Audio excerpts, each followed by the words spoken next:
Donc bonjour, bonsoir, indépendamment de là où vous êtes. Nous nous retrouvons pour une deuxième partie sur le sujet de l'état des morts. La première partie a été faite où nous avons pu voir ensemble qu'est-ce qu'une âme dans la Bible. Notre âme erre-t-il éternellement? Où va-t-on lorsque l'on meurt? Va-t-on directement au ciel? Donc je vous invite à regarder, avant de regarder cette deuxième partie, de regarder la première partie sur l'état des morts. Sinon, vous n'allez pas comprendre le reste. Donc c'est important de regarder cette première partie sur l'état des morts d'une manière simplifiée, par la grâce de Dieu. Nous allons voir ensemble donc la deuxième partie qui concerne les passages difficiles ou les passages qui portent controverse dans la Bible. On va voir ensemble bibliquement ce que la Bible a à dire dessus. Je vous invite donc à prier, indépendamment de là où vous êtes. Donc prions ensemble. Au nom de Père Céleste, notre Dieu, notre Père, notre Roi, nous te remercions, Père, pour cette opportunité que tu nous donnes, encore une fois d'étudier ta parole. Tu nous dis, Seigneur Dieu, dans Éphésiens 5, de racheter le temps. Et tu nous dis, Seigneur Dieu, de chanter des louanges, mais d'étudier aussi ta parole, Père, car c'est un temps qui ne sera jamais perdu, Père. Nous te prions, ton Père Céleste, que cette parole nous sanctifie, que tu nous laves dans le sang de Jésus-Christ et que tu nous accordes ton Esprit Saint en accord avec ta parole dans Luc 11, le verset 13. Veuille, Seigneur Dieu, nous transformer, nous guider et permettre que cette parole soit claire au nom de Jésus-Christ. Nous t'avons prié. Amen. Donc, l'état des morts, deuxième partie sur les passages difficiles ou les passages à controverse. Dans Ésaïe 1, mes frères et sœurs, le verset 18, Ésaïe 1, le verset 18, la Bible nous dit « Venez, plaidons », mais je préfère cette version qui dit « Venez et raisonnons, mes frères et sœurs ». D'ailleurs, on a une application qui s'appelle Venez et raisonnons, donc je vous invite à la télécharger, elle est gratuitement sur Play Store et Apple Store. Donc Venez et raisonnons, où vous avez le strong, c'est-à-dire les mots originaux en grec et en hébreu, et où vous avez la réponse à des questions multiples sur la Bible, sur la religion, sur l'Église, sur le péché, sur des questions aussi existentielles, sur les relations, sur le Saint-Esprit. Toutes ces choses-là sont dedans. On met des études au fur et à mesure qui sont disponibles gratuitement pour tout un chacun. Donc on a vu ensemble, mes frères et sœurs, que la Bible n'était pas contre le fait de raisonner. Et on va prendre des textes ensemble et on va essayer de raisonner avec eux pour voir ce que la Bible nous sort comme principe. On va voir ensemble tous les versets qui peuvent porter à controverse par rapport à l'état des morts, disant que oh l'âme est éternelle, etc., etc. On va voir d'abord le premier texte qui pose problème. Et c'est d'ailleurs le texte majeur, mes frères et sœurs, qui pose problème. Dans 1 Samuel 28, vous connaissez tous cette histoire de Saül et Samuel. Les gens prennent ce texte pour dire que Saül, mes frères et sœurs, a parlé à Samuel, Samuel qui était censé être mort, donc il a parlé aux morts, donc les morts ne sont pas vraiment morts, bref. On va voir ensemble ce texte, mes frères et sœurs, et au premier abord, effectivement, on croirait qu'effectivement, c'est Samuel qui a parlé à Saül. Mais on va voir ensemble, on va étudier le texte, mes frères et sœurs. On va raisonner avec le texte. Allons dans 1 Samuel 28, à partir du verset 11. 1 Samuel. 1 Samuel 28.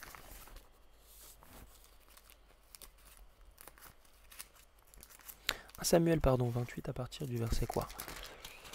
Du verset 11. On va voir ce texte ensemble. Samuel 28, à partir du verset 11. Lisons ensemble. Et la femme dit, qui veux-tu que je te fasse monter? La femme dont il est question ici, c'est, j'appelle ça l'oracle ou la voyante. La femme dit, qui veux-tu que je te fasse monter?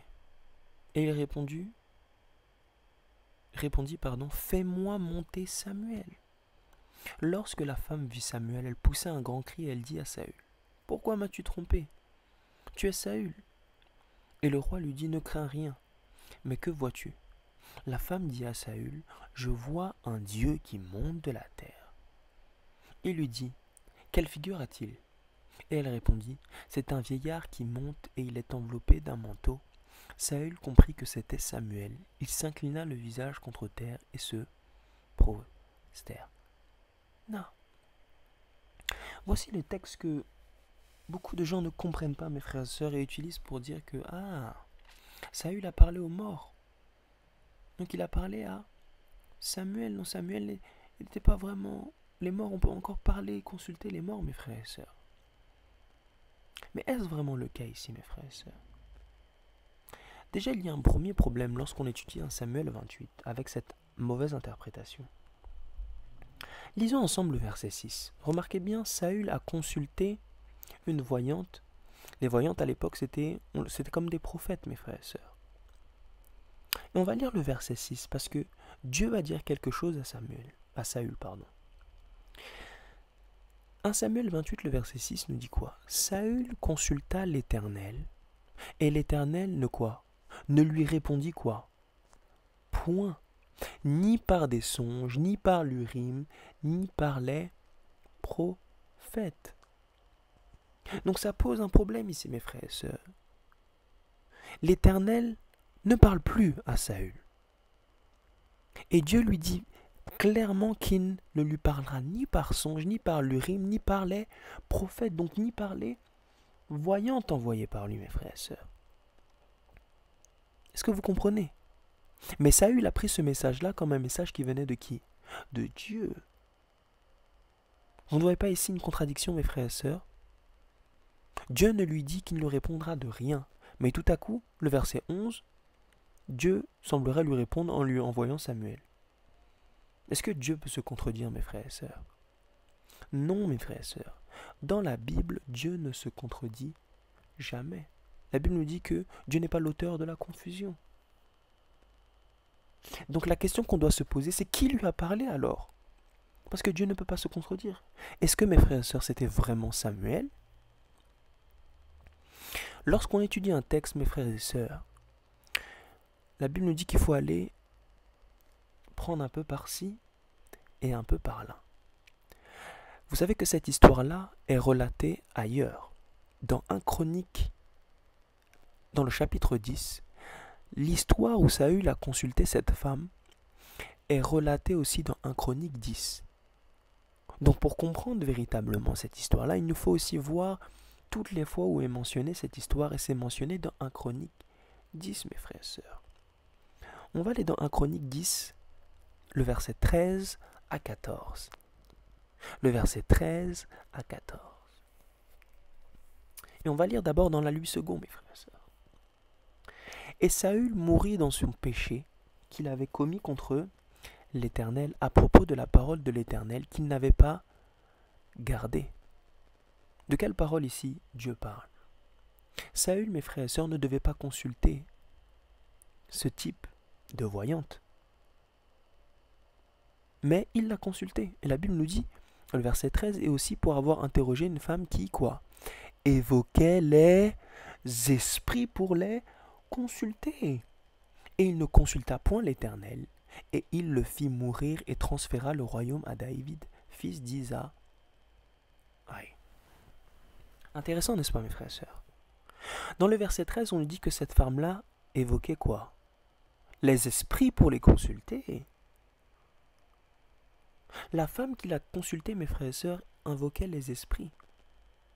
Ce qui veut dire que Samuel, appelé communément Samuel, mes frères et sœurs, n'était pas vraiment Samuel, mais c'était un mauvais esprit, mes frères et sœurs, puisque cette femme-là invoquait les mauvais esprits. On ne parle pas ici de Samuel, on nous parle ici d'un mauvais esprit qui a été invoqué. Lisons maintenant une autre version qui est encore plus claire.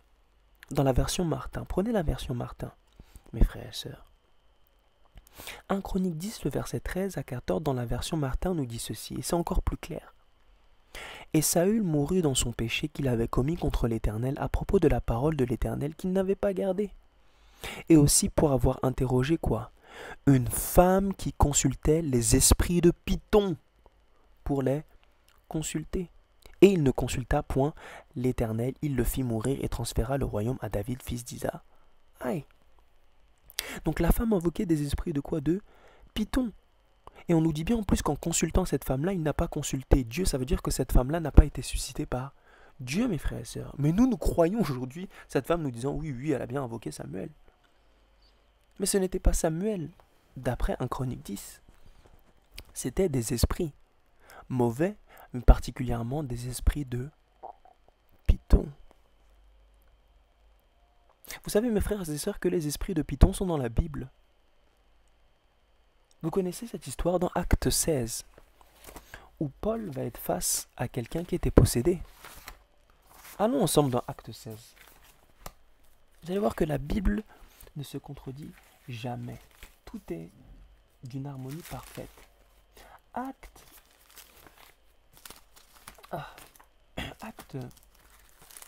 16, on va voir que Paul était face à quelqu'un qui était possédé. Et regardons ensemble ce que dit Paul. Dans Acte 16, on va lire à partir du verset 15. 16. Or, il arriva que comme nous allions à la prière, une servante qui avait un esprit de quoi? De Python, et qui en prophétisant procura à ses mecs un grand gain vint au-dedans de nous. Est-ce que vous voyez ça? Et le verset 18, on dit que Paul dit à l'esprit, je te commande au nom de Jésus-Christ de sortir d'elle. Et à l'heure même, l'esprit de Python sortit. Donc, dans 1 Samuel 28, la personne qui a été invoquée, ce n'était pas Samuel, mes frères et sœurs. C'était un esprit de Python, mes frères et sœurs. Ou autrement dit, des anges déchus, mes frères et sœurs. Des mauvais esprits. Donc on peut en conclure que dans 1 Samuel 28, on ne parle pas de mort. On ne parle d'esprit, de Python ou de mauvais esprits. Maintenant, allons dans un autre texte. Dans un autre texte qui pose problème. Qui pose problème, mes frères et sœurs. Dans 1 Samuel 17. Donc 1 Samuel 17. D'ailleurs, Ellen White, pour revenir dans 1 Samuel 28, Ellen White confirme que c'était bien des mauvais esprits, puisque dans Patriarche et Prophète, la page 658, le paragraphe 1, elle dit que c'était un esprit qui personnifiait Samuel. Et si vous disiez en anglais, alors c'est une compilation qui s'appelle The Spirit of Prophecy, le volume 1, la page 376, Ellen White nous dit que quant à Saül, qui demanda à voir à Samuel, le Seigneur ne permit pas que Samuel apparût devant Saül. Il ne vit rien. Satan ne fut pas autorisé à perturber le repos de Samuel dans la tombe et de le lever réellement devant la sorcière de Endor. Dieu ne donne pas à Satan le pouvoir de ressusciter les morts. Mais les anges de Satan prennent la forme des amis morts et parlent et agissent comme eux pour qu'au moyen de supposés amis morts, ils puissent mener à bien ces tromperies, mes frères et sœurs. Est-ce que vous comprenez? Lorsqu'on croit à ce genre de choses-là, on est en train de dire que Dieu a donné le pouvoir de ressusciter les morts à Satan, mes frères et sœurs. Donc on met Satan comme un Dieu. Parce que dans Deutéronome 32, le verset 35, on nous dit que seul Dieu a le pouvoir de donner la vie. Vous vous rendez compte de ce qu'on est en train de dire? C'était simplement des esprits. Enfin, retournons à 1 Samuel 17. Retournons à 1 Samuel 17. Dans 1 Samuel 17, la Bible nous dit ceci. C'est un texte encore qui est pris hors de son contexte et sans comprendre le texte. Dans Samuel 17, à partir du verset 17, la Bible nous dit « Après ces choses, le fils de la femme, maîtresse de la maison, devint malade. Et sa maladie fut si violente qu'il ne resta plus en lui de respiration. Cette femme dit alors à Élie, « Qu'y a-t-il entre moi et toi, homme de Dieu? Es-tu venu chez moi pour rappeler le souvenir de mon iniquité et pour faire mourir mon fils ?» Et il lui répondit, « Donne-moi ton fils. » Il le prit du sein de la femme, le monta dans la chambre haute où il demeurait, et le coucha sur son lit. Puis il invoqua l'Éternel et dit, « Éternel mon Dieu, est-ce que tu affligeras au point de le faire mourir, son fils? » Même cette veuve chez lui qui était reçue comme une hôte, et il s'étendit 3 fois sur l'enfant, invoqua l'Éternel et dit, « Éternel mon Dieu, je t'en prie, que l'âme de cet enfant revienne au-dedans de lui. » L'Éternel écouta la voix d'Élie, et l'âme de l'enfant revient au-dedans de lui, et lui fut rendue la vie. Alors les gens prennent ce texte pour dire, ah oui, vous voyez que l'âme était partie quelque part, il a erré. Et quand le prophète a prié, l'âme est revenue au-dedans de lui, vous voyez. L'âme est immortelle, l'âme erre quelque part. Mais le mot âme ici, mes frères et sœurs, c'est le mot nefesh. Nefesh, mes frères et sœurs, peut être traduit de différentes façons en fonction du contexte. Il peut être traduit par vie ou par souffle. Par exemple, dans Genèse 9 à partir du verset 4, dans Lévitique 17 à partir du verset 11, dans Deutéronome 12 à partir du verset 23, c'est le mot nefesh qui est utilisé, mais pourtant c'est le mot vie. Et dans ce contexte-là, on ne parle pas de l'âme, on parle de la vie, mes frères et sœurs. La vie est revenue au-dedans de qui? De lui. On ne parle de quoi? Du souffle, mes frères et sœurs. Son souffle était revenu à qui? À Dieu, comme on a vu ensemble dans la partie 1 de cette étude, mes frères et sœurs. Donc il faut faire attention aux mots indépendamment du contexte. Et mes frères et sœurs, ce n'est même pas logique si on essaye de raisonner ensemble. Si, comme certains, mes frères et sœurs, le prétendent, l'âme de l'enfant est partie directement au paradis, où son âme errait, je sais pas moi, dans le ciel. Mes frères et sœurs, si on essaie de raisonner, ça n'aurait pas été mieux que le prophète laisse l'âme de l'enfant au ciel? Parce qu'au ciel, tout est bien. Pourquoi, mes frères et sœurs, je trouve ça pas logique, mes frères, ça aurait été préférable de laisser l'âme de l'enfant jouir de la présence de Dieu, plutôt que de le rappeler directement à la terre, avec une possibilité qu'il soit envoyé après en enfer, mes frères et sœurs. Vous voyez comment c'est une contradiction totale, mes frères et sœurs, de dire qu'ici on parle d'une âme qui erre, on parle ici de la vie, ou du souffle. Passons maintenant à un deuxième texte. Un deuxième texte aussi qui pose problème. Dans Matthieu 10. Matthieu 10 à partir du verset 28. Matthieu 10 à partir du verset 28. Matthieu 10 à partir du verset 28. La Bible nous dit, ne craignez pas celui qui tue le corps, mais qui ne peuvent tuer l'âme, mais plutôt craignez celui qui peut faire périr l'âme et le corps dans la géhenne. Alors là, les gens disent, ah oui, oui, oui. Vous voyez, l'âme est séparée du corps. Mais ce n'est pas ce que le texte dit, mes frères et sœurs. Rappelez-vous l'histoire de Jésus-Christ. Lorsqu'il était à Gethsémane dans Matthieu 26, il disait quoi, mes frères et sœurs? Mon âme est triste jusqu'à la mort. Il parlait de quoi ici, mes frères et sœurs? Il parlait ici, mes frères et sœurs, d'une mort que vous et moi, on n'a jamais eue. Il parlait ici de la seconde mort. C'est pourquoi dans Matthieu 10, le verset 28, il va dire, ne craignez pas celui qui tue le corps, mais qui peuvent tuer l'âme. Parce que tuer le corps physique, mes frères et sœurs, c'est rien comparé à quelqu'un qui tue l'âme, c'est-à-dire donc la personne tout entière. Parce que si on tue seulement votre physique, vous pouvez ressusciter par la grâce de Dieu. Mais quand on tue, vous faites la seconde mort, là, mes frères et sœurs, il n'y a que Jésus-Christ qui est ressuscité de la seconde mort. Et en plus de ça, le mot tuer ici, c'est le mot périr, donc détruire complètement. C'est le mot apolumni. Vous voyez ça? Donc détruire complètement. Et en plus de ça, si vous lisez bien ce verset-là, ça prouve que l'âme n'est pas immortelle. Les gens qui prennent ce verset-là pour dire qu'il y a une âme, etc. Mais mes frères et sœurs, ça prouve que l'âme, justement, n'est pas immortelle. Puisqu'on nous dit quoi? Qu'on peut faire périr, donc détruire complètement l'âme et le corps. Donc puisque l'âme et le corps peuvent être détruits, ça nous prouve même que l'âme est aussi destructible.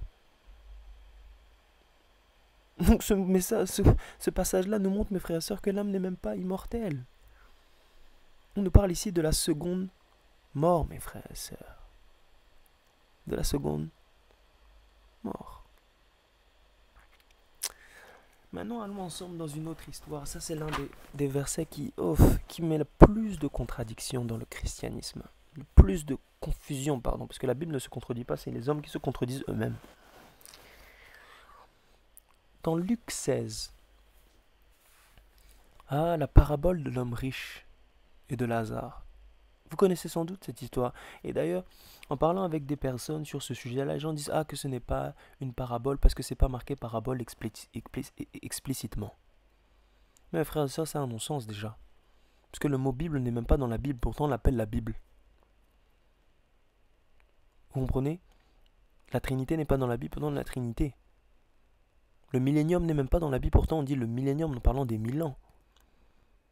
Pourtant, c'est des expressions qu'on utilise. Le fait qu'un mot ne soit pas dans la Bible, ça ne veut pas dire que le principe est dedans. Le mot parabole veut dire simplement allégorie ou des choses comme ça. Et on sait qu'en plus de ça, historiquement parlant, tout ce que vous voulez avec les Talmuds, tout ce que vous voulez, les Juifs utilisaient ça pour raconter des histoires dans les écoles rabbiniques. C'est pour ça que Jésus-Christ parlait en parabole. Parce que principalement, il parlait à qui? Principalement aux Juifs à cette époque-là. Donc ce n'est même pas un argument valable. Donc voyons ensemble la parabole de l'homme riche et de Lazare dans Luc 16. On va lire ensemble. Il y avait un homme riche qui était vêtu de pourpre et de lin, et qui chaque jour menait une vie joyeuse et brillante. Un pauvre homme nommé Lazare était couché à sa porte, couvert d'ulcères et désireux de se rassasier des miettes qui tombaient de la table du riche. Et même les chiens venaient encore lécher ses ulcères. Le pauvre mourut, et il fut emporté par les anges dans le sein d'Abraham. Le riche mourut aussi, et il fut enseveli. Dans le séjour des morts, il leva les yeux, et tandis qu'il était en proie au tourment, il vit de loin Abraham et Lazare dans son sein. Et il s'écria: Père Abraham, aie pitié de moi et envoie Lazare pour qu'il trempe le bout de son doigt dans l'eau et me rafraîchisse de la langue, car je souffre cruellement de cette flamme. Et Abraham répondit: Mon enfant, souviens-toi que tu as reçu tes biens pendant ta vie et que Lazare a eu les maux pendant la sienne. Maintenant il est ici, consolé, et toi tu souffres. D'ailleurs il y a entre nous et vous un grand abîme, afin que ceux qui voudraient passer d'ici vers vous ou de là vers nous ne puissent le faire. Le riche dit: Je te prie donc, Père Abraham, d'envoyer Lazare dans la maison de mon père, car j'ai 5 frères. C'est pour qu'ils attestent ces choses afin qu'ils ne viennent pas aussi dans les lieux de tourment. Le verset 29. Et Abraham répondit: Ils ont Moïse et les prophètes, et ils les écoutent. Et il dit: Non, Père Abraham, mais si quelqu'un des morts va vers eux, ils se repentiront. Et Abraham lui dit: S'ils n'écoutent pas Moïse et les prophètes, ils ne se laisseront pas persuader quand même que quelqu'un des morts ressuscite. Alors vous voyez, quand on lit cette histoire, les gens disent: Oh, vous avez vu, ils sont dans le sein d'Abraham, dans le séjour des morts. Ils peuvent communiquer avec les morts ne sont pas vraiment morts, ils souffrent de flammes éternelles. Les gens prennent cette histoire-là pour dire ça, mes frères. Mais il y a un problème. Le premier point ici déjà, c'est que si on prend cet argument-là, disant que oui, c'est vrai, Abraham, ils sont dans le sein d'Abraham, on peut parler aux morts, etc., que les morts ne sont pas vraiment morts. Prenons l'histoire en entière littérale alors. Ne prenons pas seulement des parties qui nous intéressent. D'une manière littérale, Ça voudrait dire que tous les justes seraient dans le sein d'Abraham. Non, le sein d'Abraham littéralement, mes frères et sœurs. Ça n'a même pas de sens. Et le pauvre qui voit, on nous dit, il vit de loin Abraham et Lazare dans son sein. Vous voyez ça? Mais il les vit où? Dans supposé, entre guillemets, l'enfer. Ça voudrait dire que le ciel et l'enfer se trouvent proches l'un de l'autre. Ça n'a même pas de sens. Parce qu'on nous dit en plus qu'ils s'écrivent, ça veut dire qu'ils devaient être quand même assez proches l'un de l'autre. Donc ça voudrait dire que le ciel et l'enfer coexistent quasiment. Ça n'a aucun sens, mes frères et sœurs. Et quand on lit bien le texte, ça voudrait dire aussi que les deux groupes reçoivent leur récompense au moment de leur mort. Ce n'est même pas biblique, mes frères et sœurs. Parce que dans la Bible, la récompense est reçue seulement lorsque Jésus-Christ revient à sa seconde venue, pas au moment de la mort. Si vous lisiez Matthieu 25, le verset 31 à 41, et Apocalypse 22, le verset 12. Donc vous voyez que quand on prend l'histoire littéralement, il y a beaucoup de non-sens. C'est comme si Dieu voulait les confondre ou les rendre confus. Ça n'a pas de sens, mes frères et sœurs. Et pour revenir sur l'expression « Saint d'Abraham », c'est une expression, mes frères et sœurs, qui est utilisée dans tout l'Ancien Testament.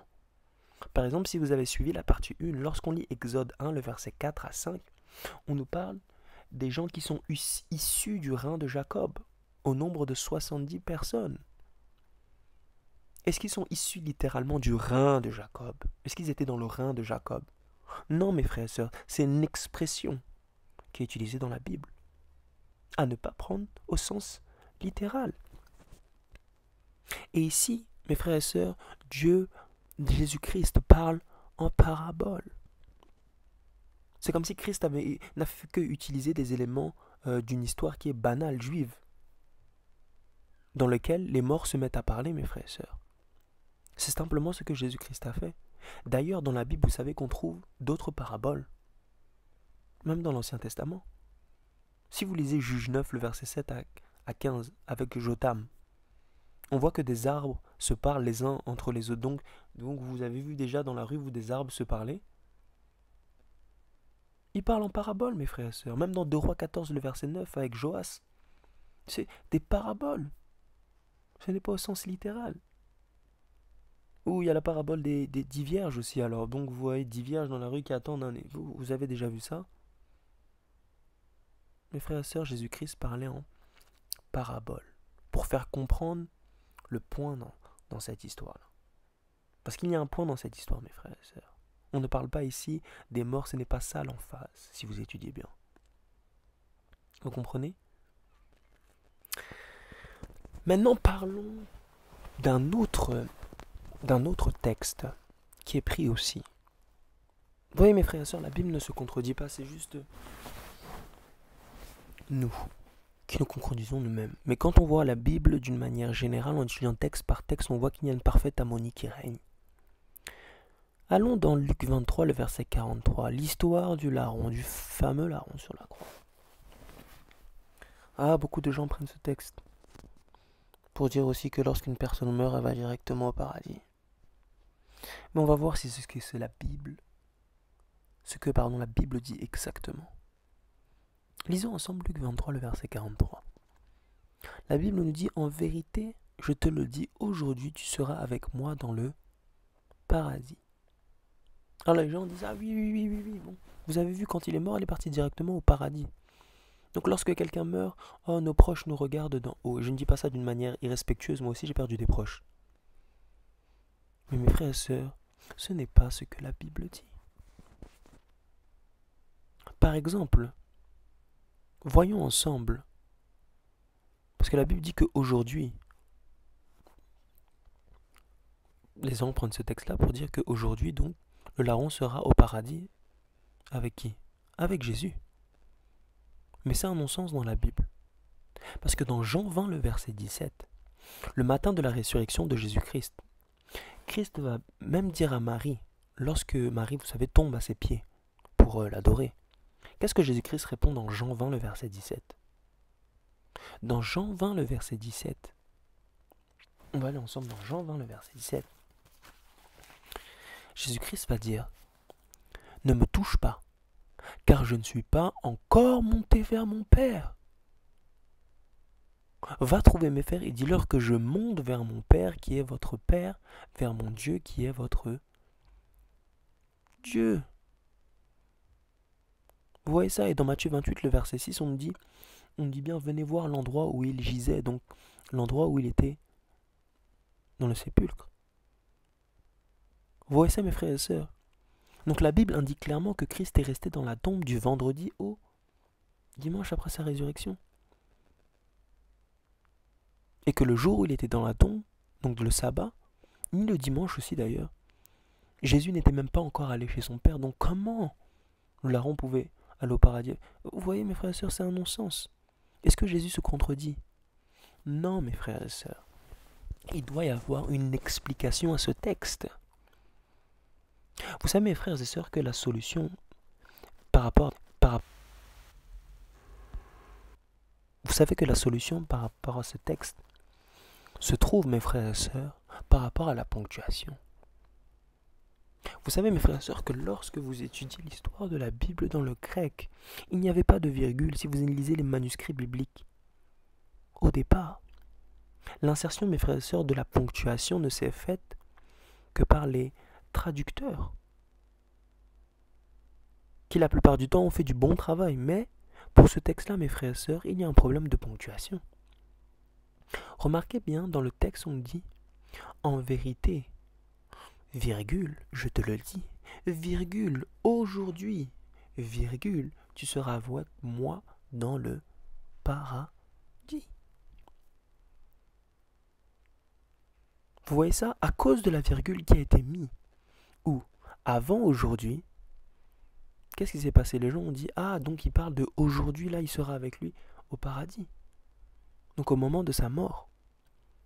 Mais ça contredirait toute la Bible, mes frères et sœurs. L'auteur, mes frères et sœurs, le traducteur a fait une erreur ici. C'est mieux qu'il aurait pu mettre normalement, en vérité, virgule. Je te le dis aujourd'hui, donc ce jour-là où tu meurs comme un criminel, tu seras avec moi, virgule, pardon, tu seras avec moi dans le paradis. Jésus-Christ était simplement en train de lui dire que quand on dit aujourd'hui, c'est au moment où il parle. Donc je te le dis maintenant, pendant qu'on est sur la croix. Virgule, tu seras avec moi dans le paradis. Et c'est d'ailleurs une promesse que Jésus-Christ lui a faite au futur. Une promesse qui s'accomplira quand, bibliquement? À la résurrection des justes, quand Jésus reviendra, mes frères et sœurs. Un texte ne peut pas contredire toute la Bible. Il faut l'éprouver, mes frères et sœurs. La Bible dit dans 1 Thessaloniciens 5, le verset 21, examinez toutes choses. Examinez toutes choses. Maintenant, progressons dans d'autres textes. Dans 1 Thessaloniciens 5, le verset 23. 1 Thessaloniciens 5, le verset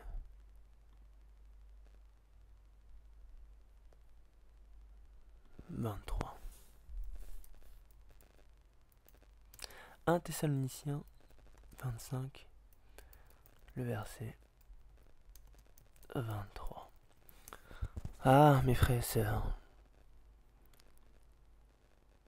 Un texte de Paul qui nous dit quoi? Que le Dieu de paix vous sanctifie lui-même tout entier, et que tout votre être, l'esprit, l'âme et le corps soient conservés irrépréhensibles lors de l'avènement de notre Seigneur Jésus Christ. Et les gens prennent ce texte pour dire, vous avez vu que le corps est composé de l'esprit, l'âme et le corps. Déjà, mes frères et sœurs, ici c'est Paul qui parle. Dans 2 Pierre 3, le verset 16, faisons très attention, mes frères et sœurs, lorsque nous prenons les écrits de Paul. Dans 2 Pierre 3, le verset 16, Pierre nous dit que beaucoup de personnes mal affermies tordront les écrits de Paul. Donc lorsqu'on étudie les écrits de Paul, il faut tout comprendre sur lui. C'est-à-dire la manière dont il pense, comparé avec d'autres écrits, comparé dans le Strong et comparé dans le contexte et à qui il écrit, mes frères et sœurs. Quand ici, Paul dit esprit, âme et corps, remarquez bien comment la phrase est tournée si on fait une exégèse du texte. Il dit que le Dieu de paix vous sanctifie lui-même tout entier. Pause. Ici, lorsqu'il dit âme, esprit et corps, c'est une expression que Paul utilise pour dire l'être tout entier. Et ça colle avec la phrase. Il dit que le Dieu de paix vous sanctifie lui-même tout entier. Âme, esprit et corps. Pour dire l'être tout entier, mes frères et sœurs. Pour dire la totalité. Il parle ici aux Thessaloniques, mes frères et sœurs. À l'église de Thessalonique.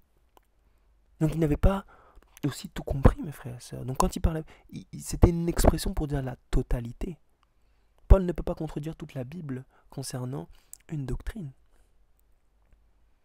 Donc l'esprit, l'âme et le corps, prenez ça comme un synonyme de la personne tout entière. Puisqu'on a vu ensemble que les mots qui précèdent, c'était quoi? Que le Dieu de paix vous sanctifie entièrement. Donc on voit ici ce qu'on appelle un parallélisme entre les deux expressions. Bon, c'est pas compliqué mes frères et sœurs. Et ici d'ailleurs, on a vu ensemble que quand on parle de l'âme, mes frères et sœurs, en fonction du contexte, on ne parle pas forcément de l'âme, c'est-à-dire de l'âme. On avait vu ensemble que l'âme, indépendamment du contexte, pouvait dire plusieurs choses. Par exemple, la vie. Vous savez que Paul, lorsqu'il parle de l'âme, parle de la vie plusieurs fois. Dans 1 Thessaloniciens 2, le verset 8, il nous dit « Nous aurions voulu dans notre vie une affection pour vous, non seulement vous donner l'évangile de Dieu, mais encore nos propres vies. » Le mot « vie » qui est utilisé, c'est le mot « âme » ici. Le même mot qui est utilisé dans 1 Thessaloniciens 5, le verset 23. Mais c'est le mot « vie ». Vous voyez ça? Donc Paul ici parle de la vie dans ce texte-là en plus. Donc vous voyez comment on peut tourner la chose. Mais les gens prennent ce texte-là pour dire que oui, il y a une âme. Non, mes frères et sœurs. L'âme, encore une fois, c'est une personne dans la Bible, composée de deux choses, de la poussière et du souffle de vie. Maintenant, voyons ensemble d'autres textes qui nous parlent de ça. Dans 1 Pierre 3, le verset 18 à 20.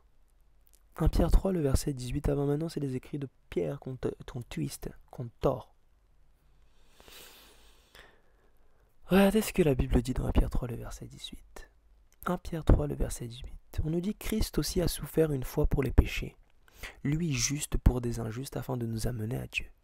Ayant été mis à mort quant à la chair, mais ayant été rendu vivant quant à l'esprit, dans lequel aussi il est allé prêcher aux esprits en prison, qui autrefois avaient été incrédules lorsque la patience de Dieu se prolongeait au jour de Noé pendant la construction de l'arche, etc., etc., etc. » Donc les gens prennent ce texte pour dire, vous voyez, ils ont prêché aux esprits en prison. Donc vous voyez, là, il y a les esprits, les choses comme ça, mes frères et sœurs, ce n'est pas ce que le texte dit. Vous savez que les esprits dans la Bible peuvent être aussi des personnes. Dans 1 Jean 4, à partir du verset 1, on nous dit « Bien-aimés, n'ajoutez pas foi à tout esprit, mais éprouvez les esprits pour savoir s'ils sont de Dieu, car plusieurs faux prophètes sont venus dans le monde. » Donc n'ajoutez pas à foi tout esprit, nous parle de quoi? De personnes, parce qu'on parle de faux prophètes après. Vous comprenez? Donc lorsqu'on dit que dans lequel aussi il a prêché aux esprits en prison, on parle de personnes ici qui étaient en prison. Non, ça n'a pas de sens. Les esprits ont besoin... On doit prêcher aussi aux esprits. La Bible nous dit dans Matthieu 28, allez, faites de toutes les nations des disciples. On n'a pas dit faites de tous les esprits des disciples. Parce que la Bible dit. Vous voyez comment on peut twister la parole, mes frères et sœurs, si on n'étudie pas?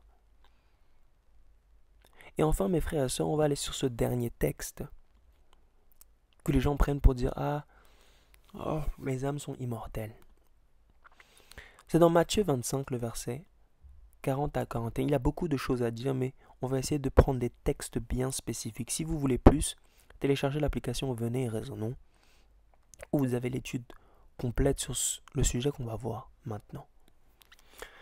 Dans Matthieu 25, à partir du verset 40 à 41. On va lire ensemble. Et le roi leur répondra, je vous le dis en vérité, toutes les fois que vous avez fait ces choses à l'un de ces plus petits de mes frères, c'est à moi que vous l'avez faite. Ensuite il dira à ceux qui seront à sa gauche, retirez-vous de moi, maudits, allez dans le feu éternel qui a été préparé pour le diable et pour ses anges. Répétez aussi dans Apocalypse 14, en parlant de ceux qui vont subir le feu éternel. Alors les gens disent, ah bah voyez, si on va souffrir éternellement, ça veut dire que l'âme est immortelle. Ça veut dire qu'on peut être immortel, mes frères et sœurs, puisqu'il y a un feu éternel. Mais mes frères et sœurs, la raison pour laquelle on dit ça, c'est parce qu'on n'étudie pas, mes frères et sœurs. Vous savez que lorsqu'on emploie le mot éternel dans la Bible, on ne parle pas forcément de quelque chose qui dure, donc une durée éternelle. On va voir quelques textes dans la Bible. Allons dans 2 Pierre 2, le verset 6. 2 Pierre 2, le verset 6. Dans 2 Pierre 2, le verset 6, nous parlons de Sodome et Gomorrhe. On dit que le Sodome et Gomorrhe a été brûlé, non? Éternellement. Dans 2 Pierre 2, le verset 6, on nous dit « Et si réduisant en cendres les villes de Sodome et de Gomorrhe, il les a condamnés à la destruction, les donnant en exemple à ceux qui vivraient dans l'impiété. » Si vous lisez Jude 1, le verset 6 à 17, on nous dit quoi? Jude 1, le verset 6 à 17, à 7, pardon, on nous dit que « Comme Sodome et Gomorrhe et les villes voisines qui s'étaient abandonnées à la même impurité qu'eux et à des péchés contre nature, servent d'exemple en souffrant la peine d'un feu éternel. » Donc on voit ici que Sodome et Gomorrhe est censé souffrir d'un feu éternel, mes frères et sœurs. Mais est-ce que c'est le cas? Est-ce que vous voyez ici la ville de Sodome et Gomorrhe qui est sans doute près de l'Irak aujourd'hui? Est-ce que vous voyez en Irak un feu éternel que vous voyez encore aujourd'hui? Allez-y si vous voulez, vous allez voir, il n'y en a pas. Alors est-ce que Dieu mentait en disant qu'il y avait un feu éternel? Non, on parle ici de la peine d'un feu éternel.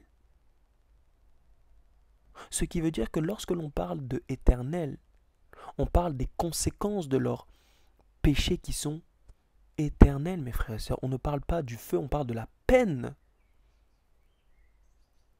de leur transgression. Donc les gens ne vont pas souffrir éternellement, c'est contraire au caractère de Dieu, mes frères et sœurs. Même Dieu nous dit dans Apocalypse 22 que dans la Nouvelle Jérusalem, il n'y aura plus de peine, plus de... C'est ce que Dieu nous promet, que la souffrance n'est que temporaire. Dieu sera un Dieu injuste de faire souffrir des personnes, même s'ils ont refusé sa présence, de le faire souffrir éternellement. Ça veut dire que Dieu est un espèce de... Comment on appelle ça, les gens qui prennent plaisir en la souffrance? Non, mes frères et sœurs. Dans Ésaïe 34, on nous parle aussi de Édom. Ésaïe 34, à partir du verset 9, on nous parle de Édom. On nous dit que les torrents d'Édom, le verset 9, seront changés en poix et sa poussière en soufre et sa terre deviendra de la poix brûlante.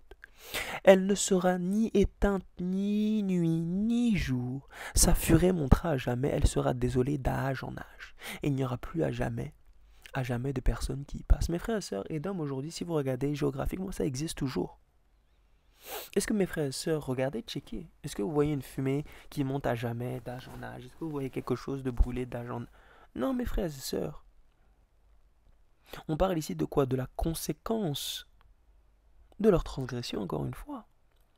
Donc le mot éternel, il faut faire attention parce qu'indépendamment du contexte, ça veut dire quelque chose ou ça ne veut pas dire quelque chose. On ne parle pas ici de personnes qui seront brûlées éternellement, encore une fois, mes frères et sœurs. Parce que le mot éternel qui est utilisé souvent dans le Nouveau Testament, c'est le mot aion. Le mot aion en grec. Et le mot aion est utilisé par exemple dans Colossiens 1, le verset 26. On dit que le mystère était caché dans tous les siècles, dans tous les âges, dans tous les aions. Donc c'est le mot éternel. Vous voyez ça? Mais le mystère qui était caché dans tous les siècles et dans tous les âges, la Bible nous dit, dans le verset 26, mais qui a été maintenant manifesté à ses saints. Vous voyez ça? Donc on voit ici que c'est le même mot éternel qui est utilisé. Mais est-ce que le mystère a été caché éternellement? Non, on nous dit qu'il a été révélé. Parce que le mot aion, indépendamment du contexte, veut dire aussi une période de temps déterminée.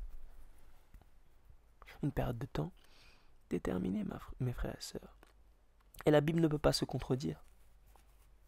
Puisque dans Malachie 4, le verset 3, et Ézéchiel 28, le verset 11, on nous dit que Satan, ses anges et ceux qui auront refusé Jésus-Christ seront réduits en cendres.